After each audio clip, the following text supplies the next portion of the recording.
What's up and welcome back. I'm John Stark from MacMovieGuy.com, your favorite blind film critic, and this is the 20th anniversary. It's Garfield the movie. I figured with the Garfield movie opening, it was time to take a look at the franchise of Garfield films that we've had thus far. So, trip down memory lane, and we wound up at the Bill Murray version of Garfield. It also stars Breckin, Meyer and Jennifer Love Hewitt, and has almost universally been bemoaned for years.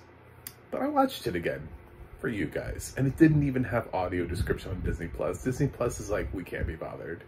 We inherited this from Fox. We can't be bothered. So yeah, it's I don't know if this has audio description anywhere, but it's not a good sign when Disney Plus won't even host the audio description for it. So, who knows? But this is this is a cash grab for Bill Murray. He made this and Garfield: A Tale of Two Kitties, which I'm not really looking forward to watching. I never actually seen that film, and now that I know it likely doesn't have audio description, not super stoked for that, but I probably will watch it just for franchise completion or whatever. So for anybody who isn't familiar, see, my Garfield goes back to the days of actually being able to wake up and look at a newspaper, go to the comics section, and look at the comic, and look at, like, you know, little, like, 4 to 5 frames of Garfield doing something or saying something snarky, being in some sort of situation, and then also, you know, waking up on Saturday mornings and putting on Garfield and Friends, and getting to enjoy that. That cartoon is arguably the best Garfield adaptation that we've gotten, I think, since, you know, the comic strip. But I don't know what Chris Pratt's going to bring to the franchise. Presumably not much, but I'll be optimistic. I don't think he was the worst part about Super Mario Brothers. So I thought that movie mostly worked, and he was not the reason why it didn't. So, but then we have this, which Bill Murray seems like a logical choice to voice Garfield. He actually seems like a more logical choice to voice Garfield than Chris Pratt, if we're being honest. If you did watch Garfield and Friends, the cartoon, as a kid, you kind of heard the guy that was doing that voice. And it feels like Bill Murray was chosen because he's closer to that voice. I don't know why Chris Pratt was chosen. Just because he's popular, he's cool. You know, I don't know. But many other actors I would have rather seen in that role than Chris Pratt, that have sort of a more lethargic sounding voice, like a just woke up from bed and from sleep Garfield, you know. Yeah, I don't need Star-Lord to sound like Garfield, or Garfield to sound like Star-Lord. This is just a franchise where, like, for some reason every animal talks but Odie. You know, I get it, it's the comic strip, but at the same time, it is weird. I mean, the comic strip, first of all, doesn't have all these extra characters that they keep running into. It's kind of limited to just a couple of characters. Like, the film does have Normal, but it does, you know, it has a ton of other voice characters in here, you know, or 2004 type talent, where you have, like, Deborah Messing is in here. We've got Alan Cumming, Nick Cannon, Brad Garrett, you know, like, the kinds of people who you feel like would float into voice talent. I feel like, without looking at the cast right now, I feel like Bowen Yang feels like a likely selection for the 2024 version. You know, a couple people like that are probably going to find their way into that. But this is, you know, fairly pretty. Alison Stoner was in the voice cast. Anyway, yeah, so if it's 2004, I don't know what Breckin Meyer's doing with his life anymore at this stage, but he feels okay as John. It feels kind of like the throwaway. He's less intrusive into the film than Jason Lee was in the Alvin and the Chipmunks movies.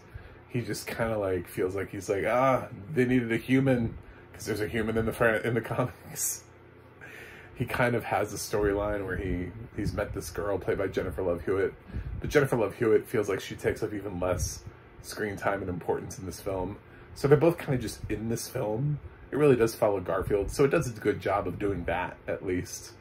And it highlights the, the disdain that Garfield has for Odie pretty well. So it does some things right. Like it has a general gist. This was back when we were still like trying to figure out how to make these characters look not nightmarish, although I think some people might have a problem with the way the film looks. I don't think we really hit rock bottom until we got to Yogi Bear, where we really didn't look like we were trying anymore. I don't remember Garfield being too bad, because I think they were actually trying to launch, a major movie, a franchise, whatever you want to call it. Yeah, it's just Garfield. Odie comes in. Garfield doesn't like Odie. Odie ends up getting himself kidnapped, and Garfield ends up going to rescue Odie. And then John has to go rescue Garfield and Odie. Not that Garfield needs rescuing, but he does, so that he can stay in the film. The end. That's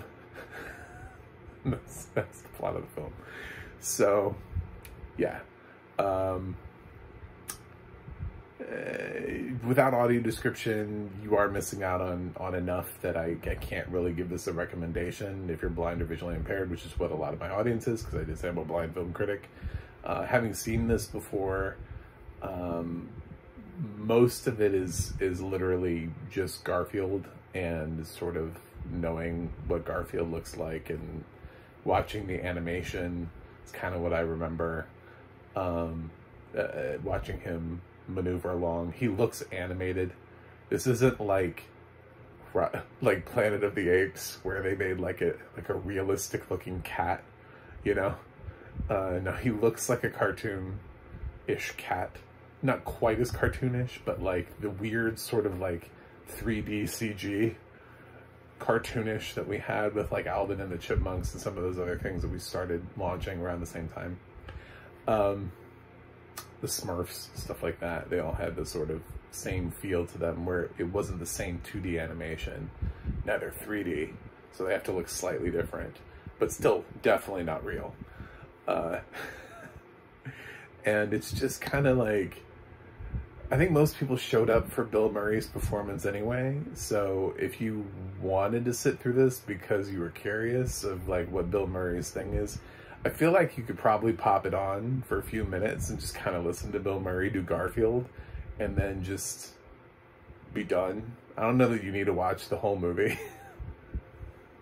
There's not really much to this movie. Your kids, if you have kids, yeah, they'll probably be fine with it. Might even be a good introduction if you're trying to, like, I don't know that kids today really know much about Garfield. In 2024, I don't know that we've maintained this IP in a way where the Garfield movie is going to explode in theaters. I feel like parents, they want parents who are nostalgic enough, who remember Garfield, to take their kids to a movie about Garfield, because they're like, well, that worked with Mario Brothers. And it's like, they still make Mario games. Of course it worked with Mario Brothers. Mario is still a thing. I don't know that Garfield is. So, yeah, so if you need a refresher course for your kids, if your family is like half-sighted, or, if you have sighted members in your family and you want to sit there and watch it along, or they need the brush-up course or whatever, it's on Disney+. There's nothing to this film. This film has an awful Metacritic score of 27. That's, it's low for Metacritic score. And it actually has a pretty sustainable IMDb score of 5, which is better than I thought it was going to be, because I thought people had firebombed this film over the years. I was expecting to see like a 3 point something, and then when I saw 5, I was like, it's better than I thought. You know, the casting of Bill Murray really does make sense, because Bill Murray's voice kind of is always like this anyway, and he kind of comes really close to matching what we heard in the animated cartoon. So this is all really just about, like, do you like Bill Murray enough to watch this movie? Which I think is the big question that a lot of people had when they went to see the movie the first time. Probably, you know, I mean, I was working in movie theater, so I could see any movie I wanted for free. So I just saw everything, but in 2004. But it screened a lot of movies too. Had to screen a lot of prints, so I may have even screened this. I don't remember the experience of watching Garfield in theaters for the first time, but who knows?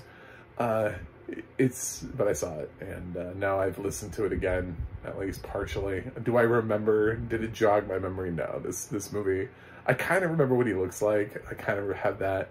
Like I said, I didn't like the film enough to watch the sequel, so, but I'm going to, for purposes of this, in case at some point I watch the Garfield movie. But anyway, this is, my official grade is unwatchable. If I was trying to go based off of my memory, I think it's serviceable. I think it's like a C. I don't think it's like the worst thing ever. I think your kids will probably sit down in front of it and enjoy it. It might even be like a C+, C+, something like that. If I'm pulling from 20-year-old memory where I saw this movie one time and somebody was like, what's your grade for Garfield the movie? Like, I don't know, I feel like it was average to just above average. Like, kids will probably like it once. I don't think kids will become obsessed with it, but I feel like they could sit down and watch it once, which sometimes is fine. So that's the takeaway. Anyway, thanks for watching, thanks for subscribing, and I will see you guys on the other side.